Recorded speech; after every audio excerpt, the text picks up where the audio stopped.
Hello बच्चों, तो आज हम लोग स्टार्ट करेंगे जीओसी का न्यू टॉपिक न्यूक्लियोफाइल। ठीक है, अभी हम लोगों ने लास्ट लेक्चर में क्या पढ़ा? इलेक्ट्रोफाइल और टाइप ऑफ इलेक्ट्रोफाइल, ये हमने कंप्लीट कर लिया रीजेंट की कैटेगरी में। अब हम लोग क्या शुरू करने वाले हैं? Nucleophile and types of nucleophile. तो देखो, सबसे पहले बताओ कि न्यूक्लियोफाइल क्या होता है। अगर आपसे पूछा जाए व्हाट आर न्यूक्लियोफाइल, तो मैंने जैसा कल बताया था कि nucleophiles are electron deficient electron rich. Nucleophiles are electron rich species, है ना। वो कहां पे अटैक करते हैं? Which attack on electron rich site of substrate या डेफिशिएंट साइट ऑफ सबस्ट्रेट। जो खुद रिच है वो गरीब के यहाँ अटैक करेंगे, और जो खुद गरीब है वो रिच के यहाँ। तो ये रिच है तो कहां पर अटैक करेंगे? विच अटैक ऑन इलेक्ट्रॉन डेफिशिएंट, जहां पे कमी होगी ना, डेफिशिएंट साइट ऑफ सबस्ट्रेट। तो सबस्ट्रेट का वह हिस्सा ढूंढना है जहां पे इलेक्ट्रॉन डेंसिटी क्या हो, मिनिमम हो। वहां पे कौन अटैक करेगा? न्यूक्लियोफाइल अटैक करेगा। सो न्यूक्लियोफाइल वो स्पीसीज होते हैं जो सबस्ट्रेट के उस हिस्से पर अटैक करना पसंद करेंगे जहां पे इलेक्ट्रॉन डेंसिटी सबसे कम हो। जैसे मान लो कि एग्जांपल के तौर पे हमने आपको दे दिया 2 ब्यूटेनोन। ठीक है, इसमें कितने कार्बन है? 4 कार्बन। अगर हमको इसमें न्यूक्लियोफाइल का अटैक कराना हो, मान लो कोई न्यूक्लियोफाइल OH माइनस है, इसका अटैक कराना, तो अटैक कहां पे करेगा? ठीक है, ये देखो, ये पार्ट क्या है? पार्शियल पॉजिटिव, और ये क्या है? Partial negative, because of electronegativity difference. तो ये अटैक करेगा इस वाले कार्बन पे। जब इस पर अटैक करेगा तो आपका ये हो जाएगा O माइनस। सो वहां पर अटैक करेगा जहां पे इलेक्ट्रॉन डेंसिटी क्या थी? मिनिमम। O पे नहीं अटैक किया क्योंकि वो तो ऑलरेडी इलेक्ट्रॉन रिच है। सो कहां पे अटैक करता है? जहां पे इलेक्ट्रॉन डेंसिटी क्या हो? मिनिमम हो। ठीक, अब इनका हमें क्या पढ़ना है? क्लासिफिकेशन। तो इसको हम एक और रिएक्शन करते हैं। देखो जरा, जैसे मान लो हमारे पास दूसरा एग्जांपल है CH3 CH2 Cl। ठीक है, इस पे हम कोई भी न्यूक्लियोफाइल डालेंगे। ठीक, सपोज कर लो हमने ये रिएक्शन लिया, इसमें कोई न्यूक्लियोफाइल डालना है आपको। सो ये मान लो न्यूक्लियोफाइल हमारा Nu माइनस है, न्यूक्लियोफाइल है। ये किस कार्बन पर अटैक करना पसंद करेगा? इस कार्बन पे, इस कार्बन पे, या इस क्लोरीन पे? सो आपको पता होगा कि क्लोरीन क्या है? पार्शियल नेगेटिव, और ये कार्बन क्या है? Partial positive. क्योंकि इलेक्ट्रोनेगेटिव डिफरेंस सही है ना मैक्सिमम, तो कहाँ पर अटैक करना पसंद करेगा? ये CH2 वाले पे। क्यों? क्योंकि यहीं पे डायरेक्ट इलेक्ट्रॉन डेंसिटी को घटाया गया है, मिनिमम इलेक्ट्रॉन डेंसिटी इस कार्बन पर, तो यहीं पर अटैक करेगा। सो हमें ये पता होना चाहिए कि अगर हम न्यूक्लियोफाइल का अटैक करवा रहे हैं तो न्यूक्लियोफाइल किस साइट पे अटैक करेगा। जल्दी से सभी लोग बना लो, और जो बच्चे न्यू हैं वो चैनल को सब्सक्राइब कर लें और वीडियो को लाइक जरूर करें। बाकी एक बार वीडियो को शेयर भी कर दीजिएगा आप लोग। अभी हम लोग इसको पढ़ेंगे कंप्लीट क्लासिफिकेशन। क्लासिफिकेशन का मतलब हुआ कितने टाइप से न्यूक्लियोफाइल होते हैं, है ना। इलेक्ट्रोफाइल कितने टाइप के कल पढ़ा था हम लोगों ने? 5। न्यूक्लियोफाइल भी होते हैं 5 टाइप के। 1 बाय 1 सभी न्यूक्लियोफाइल अभी मैं आपको डिटेल में पढ़ाने वाला हूँ।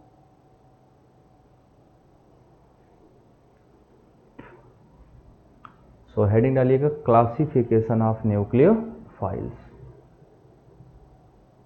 देखिए, न्यूक्लियोफाइल की कैटेगरी में जब क्लासीफाई करोगे तो जैसे एक ट्रेंडी होता ना कि हमें थोड़ा बेसिक उसका आइडिया पता चल जाता कि क्या है न्यूक्लियोफाइल। सो कितने टाइप के न्यूक्लियोफाइल हो सकते हैं? क्या नेगेटिव चार्ज स्पीसीज न्यूक्लियोफाइल हो सकता है?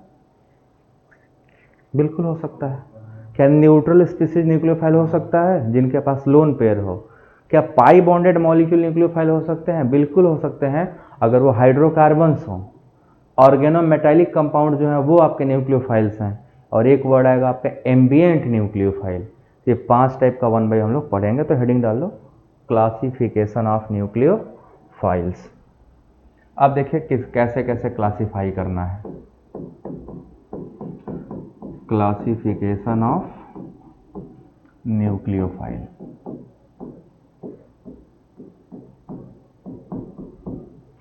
क्योंकि ये जब हम लोग न्यूक्लियोफिलिक सब्स्टिट्यूशन पढ़ेंगे रिएक्शन मैकेनिज्म का, वहां पे इसके बिना काम नहीं होगा, हमें इसकी जरूरत पड़ेगी, न्यूक्लियोफाइल की हमें जरूरत पड़ेगी। तो classification of nucleophile.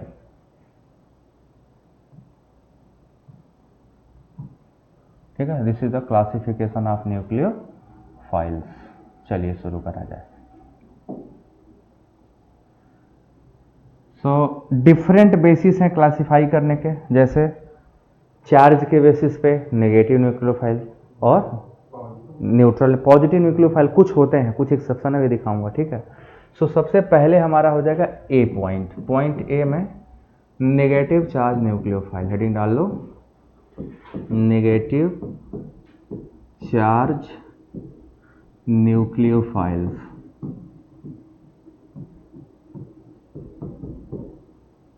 So negative charge nucleophile category में आप देखोगे कौन कौन से न्यूक्लियोफाइल आएंगे।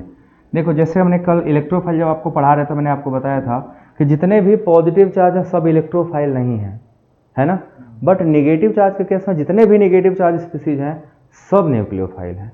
सो all negative charge species behave as nucleophile. तो ये लिखेंगे ऑल नेगेटिव चार्ज, लिखते चलिए आप लोग, negative charge species behave as, किसकी तरह बिहेव करेगा, न्यूक्लियोफाइल। कोई भी नेगेटिव चार्ज हो, ठीक है ना। बट इलेक्ट्रोफाइल सब नहीं थे, क्यों नहीं थे, क्योंकि कुछ कुछ इलेक्ट्रोफाइल पॉजिटिव जो होते हैं उनका ऑक्टेट पूरा होता है, तो इलेक्ट्रोफाइल का बिहेव वो नहीं करेंगे। अब यहाँ आप देखिए एग्जाम्पल के लिए हाइड्राइड आयन न्यूक्लियोफाइल होगा, Cl minus OH minus NH2 minus, azide ion N3 minus SH minus, ठीक है। ऐसे ही आपका CH3 माइनस। ये जितने भी नेगेटिव चार्ज देख रहे हो, अगर हम डाई चार्ज में आएंगे तो SO4 2 माइनस, कार्बोनेट में होता है CO3 2 minus. These all species are nucleophile, क्योंकि इन सब में क्या है, नेगेटिव चार्ज है। So all these negative charge species act as nucleophile. ये बात एकदम क्लियर कट होना चाहिए। नेगेटिव चार्ज के केस में सब न्यूक्लियोफाइल हैं, बट पॉजिटिव चार्ज के केस में सब इलेक्ट्रोफाइल नहीं थे। याद है ना ये बात। चलो ये पहला पॉइंट समझ में आ गया सबको। दूसरा बी है हमारा न्यूट्रल न्यूक्लियोफाइल्स। Neutral nucleophiles. अब इसमें कौन कौन से आएंगे, देखो जैसे अगर न्यूट्रल की हमें बात करनी हो कौन से न्यूट्रल न्यूक्लियोफाइल हो सकते हैं, तो देखो सबसे पहले आपको ये जानना पड़ेगा कि वो सभी स्पीसीज जिनका ऑक्टेट पूरा हो और मिनिमम एक लोन पेयर अपने साथ रखता हो। क्या मतलब हुआ, कंप्लीट ऑक्टेट पूरा हो और लोन पेयर उनके पास हो, ठीक है। So all those species having complete octet, octet पूरा होना चाहिए, complete octet, and they have minimum one lone pair act as nucleophile. ये कंडीशन है, वो न्यूक्लियोफाइल्स की तरह बिहेव करेंगे। अब इनका अगर एग्जाम्पल पूछना हो तो शायद आप लोगों को याद होगा कि नाइट्रोजन के बाद देखो अगर हम पीरियड में चलते हैं तो कार्बन तक लोन पेयर नहीं आता है, क्योंकि कार्बन 4 बॉन्ड बनाता है, 4 ही वैलेंस इलेक्ट्रॉन होते हैं। पर जैसे ही नाइट्रोजन में जाओगे, नाइट्रोजन में 1 लोन पेयर और 3 बॉन्ड पेयर होते हैं। ऑक्सीजन में 2 बॉन्ड पेयर 2 लोन पेयर, हैलोजनों में 1 बॉन्ड पेयर 3 लोन पेयर, हो गया ना। सो अमोनिया क्या है, इलेक्ट्रोफाइल की न्यूक्लियोफाइल, क्योंकि इसके पास 1 लोन पेयर होता है ना। पानी अपना न्यूक्लियोफाइल है क्योंकि इसके पास 2 लोन पेयर है। एल्कोहल जो आप लोग पीते हो वो न्यूक्लियोफाइल है, लोन पेयर है। ईथर ROR, ये ईथर होता है, इसमें भी क्या है, लोन पेयर है। जितने भी अमीन हैं RNH2 सबके पास क्या है, लोन पेयर है।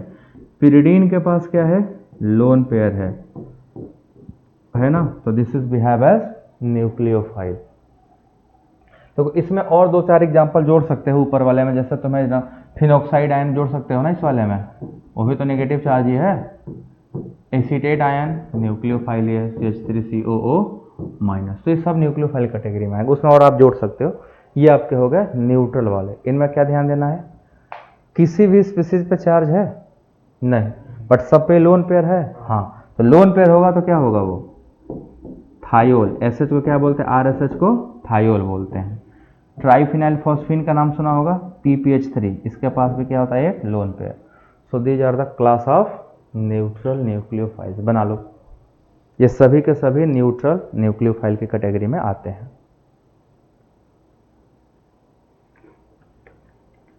सभी लोग बना लो।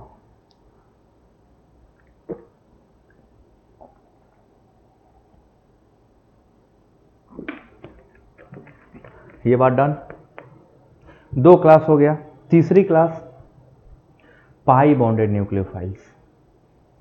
थर्ड क्लास वो क्या है, पाई बॉन्डेड न्यूक्लियोफाइल्स। ये बना लिया आप लोगों ने, सभी लोग छाप लो। सी है पाई बॉन्डेड न्यूक्लियोफाइल्स। जरा याद है आप लोगों को, पाई बॉन्डेड इलेक्ट्रोफाइल भी होते हैं, है ना। वहाँ पे एक डेफिनेशन लिखवाया था कौन होंगे। सो वहाँ पे डेफिनेशन में ये था कि जिन सेंट्रल एटम का अटैचमेंट एक हाई इलेक्ट्रोनेगेटिव एटम से होगा, ठीक है, थ्रू पाई बॉन्ड, वो इलेक्ट्रोफाइल होंगे। यहाँ पे अनसैचुरेटेड हाइड्रोकार्बन्स होते हैं, एल्कीन, एल्काइन और बेंजीन। तो हाइड्रोकार्बन में दोनों सेम एटम होते हैं, कार्बन कार्बन का बॉन्ड होता है। So all unsaturated hydrocarbons behave as nucleophile. लिखो, all unsaturated hydrocarbons behave as unsaturated hydrocarbons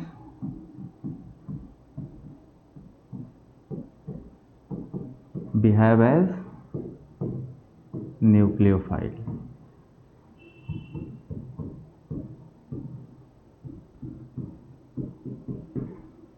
behave as nucleophiles। ठीक, चलो जरा देख लेते हैं एग्जाम्पल। तो इनके एग्जाम्पल हैं, सबसे पहले एल्कीन। जितने भी आपको एल्कीन देखोगे सब के सब क्या हैं, न्यूक्लियोफाइल हैं, ठीक है, क्योंकि इनमें क्या होता है, इलेक्ट्रॉन डेंसिटी। सभी alkyne behave as nucleophile. Benzene behave as nucleophile. अब अगर बेंजीन पे कोई सब्स्टिट्यूशन लगा दोगे तो न्यूक्लियोफाइल ही रहेगा। अगर इलेक्ट्रॉन डोनेटिंग होगा तो अच्छी न्यूक्लियोफाइल बना देगा, विड्रॉइंग होगा तो थोड़ा खराब बनाएगा, ठीक है। इसके अलावा vinyl ether, this is called vinyl ether.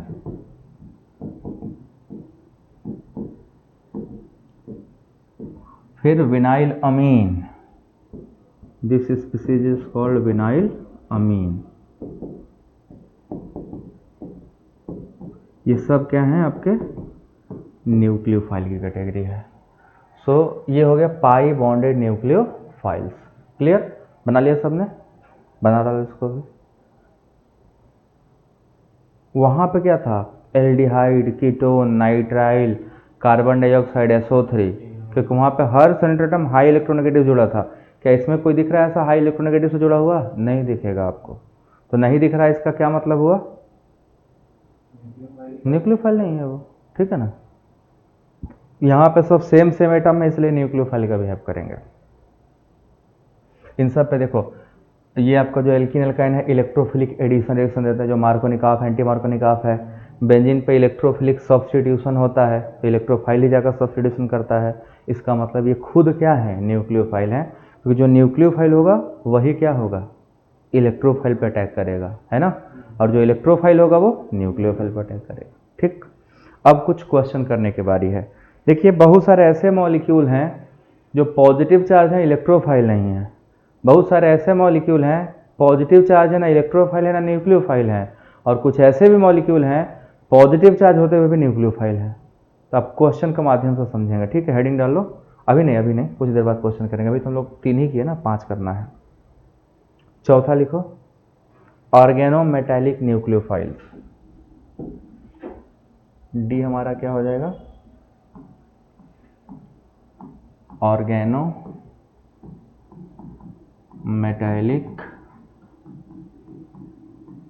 Nucleophiles. So now we are going towards the organometallic nucleophiles।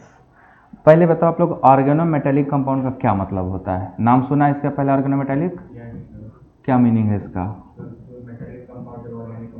जी हाँ, ये ऑर्गेनो प्लस मेटालिक, दो वर्ड से मिलकर बना होता है। ऑर्गेनो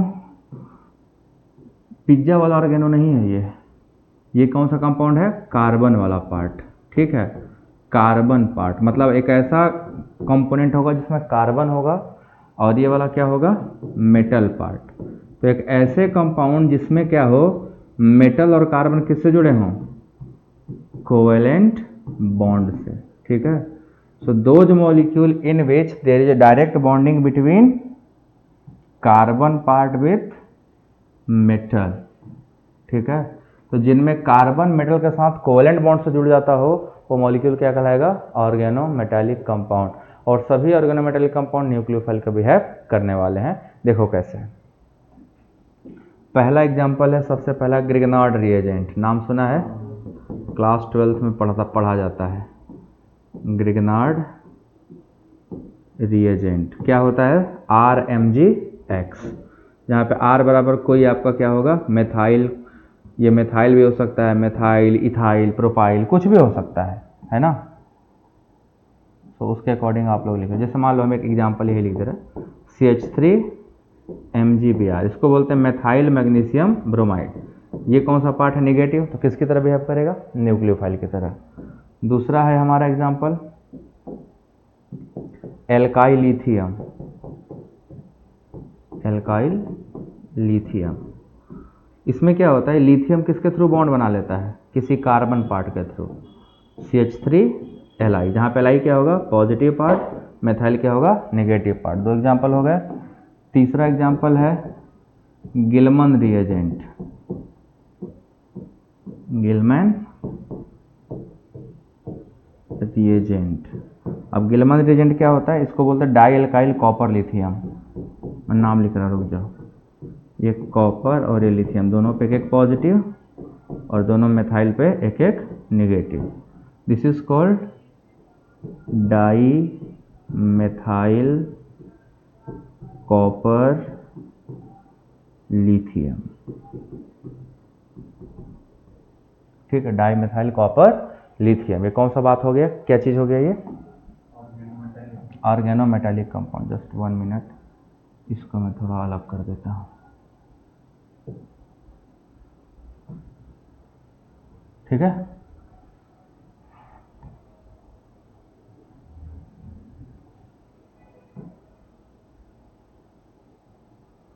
अब 3 हो गया, चौथा है, fourth one is dialkyl cadmium. लिखते चलिए आप लोग, डाई एल्काइल कैडमियम। ये आप क्लास 12 वाले चैप्टर में मिलता है। NCERT अगर कभी पढ़ा होगा तो NCERT में कीटोन चैप्टर में है ये, ठीक है। RCDR, ये किस काम में आता है? कीटोन बनाने के। और पांचवा है dialkyl zinc, dialkyl zinc, ये भी होता है R2ZN। So these are the some class of organometallic compounds. ये सब के सब क्या है? न्यूक्लियोफाइल्स। सो जितने भी ऑर्गेनोमेटालिक कंपाउंड आप जानते हो, all organometallic compound behave as nucleophile. बना लीजिए सभी लोग।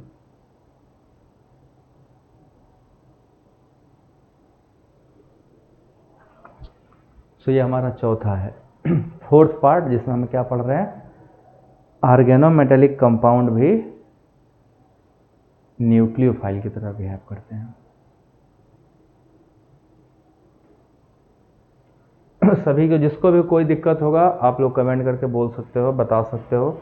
आप सभी लोग मेरा व्हाट्सएप ग्रुप ज्वाइन कर लीजिए। व्हाट्सएप ग्रुप का लिंक मैं ऑलरेडी दे रखा हूँ। जो लोग ज्वाइन कर लो अच्छी बात है, जो नहीं ज्वाइन किए वो लोग शेयर कर देना ताकि और बच्चे ज्वाइन कर लें, या कमेंट सेक्शन में बताइएगा, मैं आपको लिंक दे दूंगा।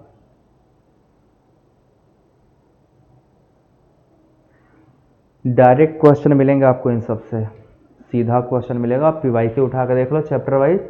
देखो, अगर नीट की तैयारी कर रहे हो तो JEE मेंस वाला भी क्वेश्चन लगाना है और नीट वाला भी। और JEE मेंस के कर रहे हो तुम्हें भी दोनों लगाना है, क्योंकि मेंस का और नीट का लेवल बहुत अंतर नहीं है ना। थोड़ा बहुत 19-20 का डिफरेंस है। एडवांस तो मतलब कोई मेल ही नहीं होगा, बट पहले तैयारी तो मेंस की करनी है ना। तो पहले दोनों का पेपर लगाओ, नीट वाला भी PYQ जो उसको भी लगा लो, जेई वाले भी, और जो जेई वाले हैं वो नीट वाले भी लगा लें, ठीक है। दोनों काम आएगा दोनों, क्योंकि हमें मैक्सिमम प्रैक्टिस करना है। पेपर दोनों का एनटीए बना रहा है, तो क्वेश्चन तो दोनों एनटीए नहीं सिलेक्ट किया है ना, तो उनका जो माइंड सेट होगा वो तो उसी के अकॉर्डिंग होगा। तो हम जब क्वेश्चन करेंगे हमारा तो फायदा ही होना ना, प्रैक्टिस। अब ऐसे बड़े प्रैक्टिस में घुस जाएंगे, पता चला 20 मिनट लग गया, क्योंकि मेंस का पैटर्न जो होता है नॉर्मल ही होता है, बट एडवांस का पैटर्न बहुत हैवी होता है, उसमें टाइम टेकिंग हो जाएगा, इसलिए एडवांस का पैटर्न नहीं लगाएंगे। आखिरी है एम्बिएंट न्यूक्लियोफाइल, ये हो जाएगा ना यहाँ पांचवा, एम्बिएंट न्यूक्लियोफाइल। बताइए एम्बिएंट न्यूक्लियोफाइल क्या होते हैं। जैसे अगर कभी कोऑर्डिनेशन कंपाउंड पढ़ा होगा तो ठीक है, नहीं पढ़ा होगा तो मैं बताता हूँ। जैसे वो ऐसे न्यूक्लियोफाइल होते हैं जिनके पास अटैक करने वाला साइट एक से अधिक होंगे, more than one attacking site, but एक बार में एक ही साइट से अटैक करेगा, दोनों से अटैक नहीं करेगा। सो लिखो those nucleophiles having, those nucleophiles having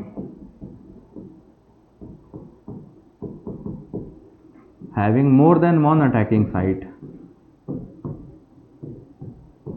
having more than one attacking site, but only one site attack at a time, attack at a time, मतलब केवल एक बार में एक ही साइड अटैक कर पाएगा, सो क्या कहलाएगा, एम्बिएंट न्यूक्लियोफाइल। इसके बहुत लिमिटेड एग्जांपल है। पहला है आप सबने पढ़ा होगा cyanide, C triple bond N, C पे क्या चार्ज होता है, निगेटिव। देखो नाइट्रोजन पे लोन पेयर भी है और कार्बन पे निगेटिव चार्ज भी। अगर निगेटिव चार्ज अटैक किया तो इसको हम लोग क्या पढ़ते थे, साइनाइडो, है ना, ये साइनाइडो। और अगर नाइट्रोजन अटैक किया तो आइसोसाइनाइडो, आइसोसाइनाइडो। क्लियर है ये बात। दोनों साइड, ऐसा नहीं होगा कि दोनों एक साथ अटैक कर दे, ये बिल्कुल नहीं होगा, ध्यान रखना, एक बार में केवल एक अटैक करेगा। दूसरा है NO2, N double bond O minus, nitrogen पे भी नेगेटिव चार्ज, ये अटैक करेगा तो नाइट्रो, क्या कहलाएगा, नाइट्रो। और अगर ये अटैक करेगा तो नाइट्रीटो। तो देखना है कौन अटैक करता है, ठीक है ना। तीसरा एग्जांपल है इसका थायोसाइनाइडो, SC ट्रिपल बॉन्ड N। देखो नाइट्रोजन के पास लोन पेयर है तो ये भी न्यूक्लियोफाइल है, और सल्फर पर नेगेटिव चार्ज है तो ये भी न्यूक्लियोफाइल है। अगर सल्फर अटैक किया तो थायोसाइनाइडो, और अगर इसका नाइट्रोजन अटैक कर दिया तो आइसोथायोसाइनाइडो, ठीक है। इस तरह से आपका ये बिहेव करता है। एक और है तीसरा, O minus C triple, CNO बोलते हैं इसको, ठीक है। ये अटैक किया तो साइनाइटो, साइनाइडो नहीं है। और नाइट्रोजन अटैक किया तो आइसोसाइनाइटो। तो ये देखना है कौन अटैक किया, ठीक है ना। जो अटैक करेगा उसके अकॉर्डिंग ये बिहेव करता है। तो हम सबको पहले ध्यान रखना पड़ेगा कि अटैकिंग साइट क्या है, किसने अटैक किया है, और क्या प्रोडक्ट बनने वाला है, ठीक है। बना डालो।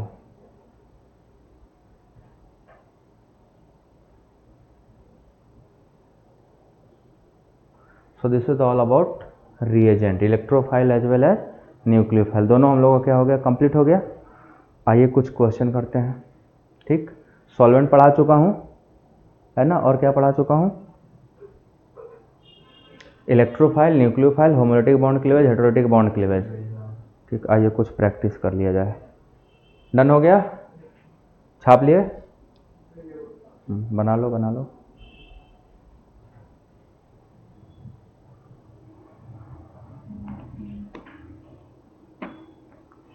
जब ये इलेक्ट्रोफिलिक पहला चैप्टर एल्किलाइट पढ़ोगे ना, तो एल्किलाइट चैप्टर जो क्लास 12 का ऑर्गेनिक का चैप्टर है, उसमें न्यूक्लियोफिलिक सब्स्टिट्यूशन है। तो न्यूक्लियोफिलिक सब्स्टिट्यूशन तो न्यूक्लियोफाइल चाहिए ही चाहिए ना, उसके बिना सब्स्टिट्यूशन कहाँ से हो पाएगा, पॉसिबल ही नहीं है, ठीक। तो आइए कुछ क्वेश्चन करते हैं। सबसे पहला क्वेश्चन 1 प्रैक्टिस करना है ना। विच ऑफ द फॉलोइंग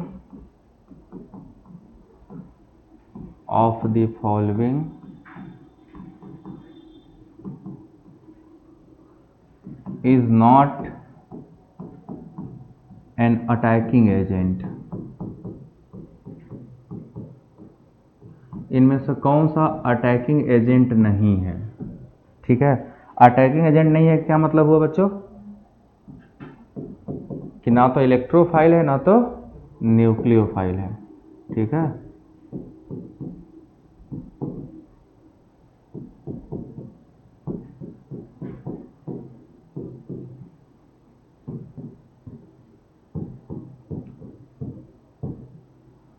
चलिए पहले वाले का आंसर बताइए, कौन सा आंसर सही होगा। फिर question 2, which of the following is an nucleophile.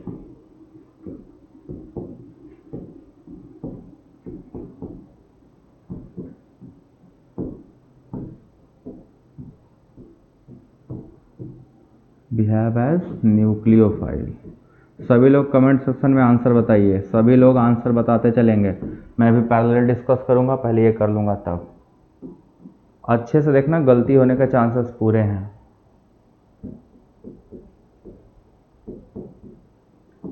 दूसरा फॉर्मल्डिहाइड, तीसरा हाइड्रोजीनियम,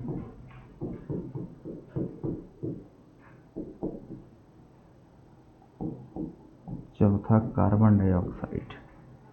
चलिए पहले वाले का आंसर बताइए आप लोग। NH4+ वही है, वो कुछ भी नहीं है। क्यों कुछ भी नहीं है? क्योंकि इसको अगर ध्यान से देखोगे तो ना तो इसका ऑक्टेट इनकम्प्लीट है और ना ही इसके में कोई लोन पेयर है। तो इसका ऑक्टेट भी पूरा है, पॉजिटिव चार्ज होते हुए भी इसका ऑक्टेट कंप्लीट हो चुका है, और लोन पेयर है नहीं तो ये रिएजेंट का बिहेव नहीं करेगा। पहला वाला तो अमोनिया में लोन पेयर है, ये न्यूक्लियोफाइल होगा। कार्बोक्सिलिक एसिड में अगर हम बात करें तो कार्बोक्सिलिक एसिड को ऐसे लिखा जाता है COOH। तो इस ऑक्सीजन के पास लोन पेयर है तो ये न्यूक्लियोफाइल है। PPH3 के पास ये लोन पेयर होता है तो ये भी क्या है? न्यूक्लियोफाइल है। तो न्यूक्लियोफाइल हो या इलेक्ट्रोफाइल, रिएजेंट तो होता, बट जो ना इलेक्ट्रोफाइल हो ना न्यूक्लियोफाइल हो, रिएजेंट नहीं होते। तो this is the correct answer was ammonia, ये आपका रिएजेंट नहीं था। ठीक है, आज ये दूसरे वाले में, दूसरे वाले आपको बताना है which of the following behave as a nucleophile. इसमें से कौन सा है जो न्यूक्लियोफाइल का बिहेवियर शो करेगा? बस CO2।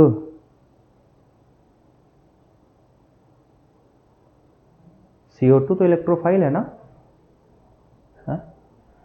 CO2 इलेक्ट्रोफाइल, कल पढ़ाए नहीं तो SO2, SO3, CO2, aldehyde, ketone, cyanide, वो तो है। और कुछ अच्छे से देखो मिलेगा। HCHO फॉर्मल्डिहाइड है, और कल बताया था जिसमें C डबल बॉन्ड O होगा, इलेक्ट्रोफाइल होगा। पाई बॉन्ड है ना, हाइड्रोजीनियम न्यूक्लियोफाइल है, क्योंकि इसके पास तो लोन पेयर बचा है ना, एक ही लोन पेयर ना गया। बोलो, NO2+ होता है इलेक्ट्रोफाइल, इसमें ये वाला बॉन्ड इलेक्ट्रोफाइल हो ही गया। व्हाट अबाउट दिस, एक का लोन पेयर गया, दोनों का नहीं गया ना, दिस इज कॉल्ड हाइड्रोजीनियम। तो ये क्या है? ये न्यूक्लियोफाइल है। ठीक है, तो ये न्यूक्लियोफाइल का बिहेवियर शो करेगा। तो मैंने क्या बोला था अभी, पॉजिटिव चार्ज देख के ये मत सोचना। ठीक है, क्लियर है? चले आगे बढ़े। पहला वाला क्वेश्चन भी हो गया, दूसरा वाला क्वेश्चन भी हो गया। तीसरा क्वेश्चन, ये बहुत ध्यान से देखना पड़ेगा। Hydronium ion behave as, hydronium ion behave as A nucleophile, 2 electrophile,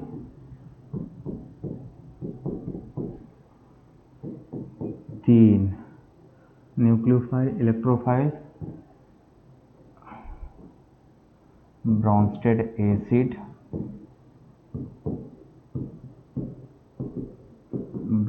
acid और चौथा है नन ऑफ दीज। बड़ा हो गया ना ऑप्शन। फोर्थ है नन ऑफ दीज। एक से अधिक भी सही हो सकता है, ठीक है, एक से अधिक भी सही, मल्टीपल करेक्ट हो सकता है। फर्स्ट और थर्ड,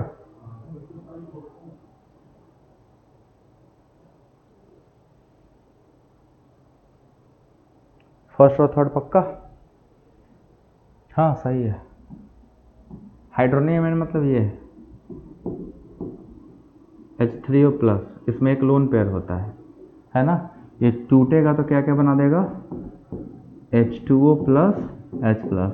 तो H प्लस डोनर है तो एसिड भी हो गया और इसके पास एक लोन पेयर बचा हुआ है पहले से ही, तो ये न्यूक्लियोफाइल भी हो गया, ठीक है ना, दोनों। क्लियर है? सो क्वेश्चन समझ में आ गया इलेक्ट्रोफाइल न्यूक्लियोफाइल से। कोई भी देखो, बहुत सारे प्रैक्टिस के लिए भी डीपीपी है, जो डीपीपी दिया उसमें है, पूरा सॉल्व करना आपको आराम से हो जाएगा। सो ये था GOC1 का जो हम लोगों ने कंप्लीट कर लिया। अब हम लोग क्या शुरू करने वाले हैं, GOC2। तो चलते हैं GOC2 स्टार्ट करते हैं, ठीक है, अगले लेक्चर से स्टार्ट करेंगे GOC2।